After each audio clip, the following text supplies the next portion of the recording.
Developing wisdom in students. We're getting near the end of this short course.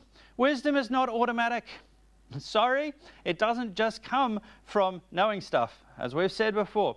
It is developed. And so throughout the A.C.E program, wisdom is fostered through scripture memorization, through character training, and through mentorship. Don't forget that you as a parent, you as a teacher, you're mentoring the children that are in your home or your classroom. It's not just you're there and you're going to disseminate information and then go home. You're actually discipling the children that you are working with.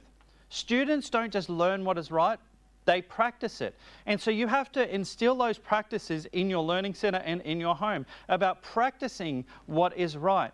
We will deal with some of the practical ways to do this in our 5 Laws of Learning course, but there are many ways that you can instill these qualities in your children. Observable biblical character in action is the mark of wisdom, and so you will be able to see it in your students.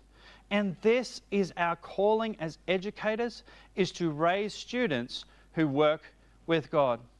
And so wisdom is cultivated through practice. We've already talked about these things: scripture memorization, character training, mentorship. And when you can see that observable biblical character in action, they show up as the character traits of Jesus throughout the paces. It spills over into student convention. Then students begin to learn what is right and be able to live it and influence their world around them, the families they go home to, if they're from a school. And you will actually see that it is not limited just to your school, but to your whole community. Just to recap, as we finish off this short training course, I hope that it has been really helpful to you, given you a bit of insight, given you a little bit of a jump start or a head start into doing the actual pace, which is what we planned for this to be used for. And so we just want to recap a couple of things. Wisdom is the principal thing. That's what it says in Proverbs 4:7. And so we want to pursue wisdom. We want to live truth, and we want to build for eternity. But none of those things come without a relationship with God. We know it.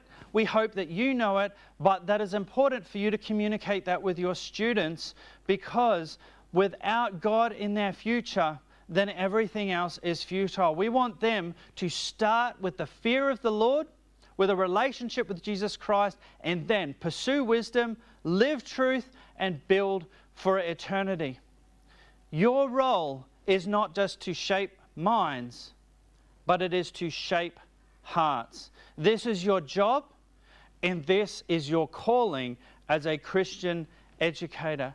So we hope that you can take some of these things that you've learned, that, as I said, you can jumpstart the paces just a little bit. It gives you a bit of insight. There is so much more in the paces that you can pull out, you can learn from, and hopefully it will help to shape your walk as a Christian educator as you step forward into the calling that God has for you to educate children, to shape lives, and to help them grow for the future.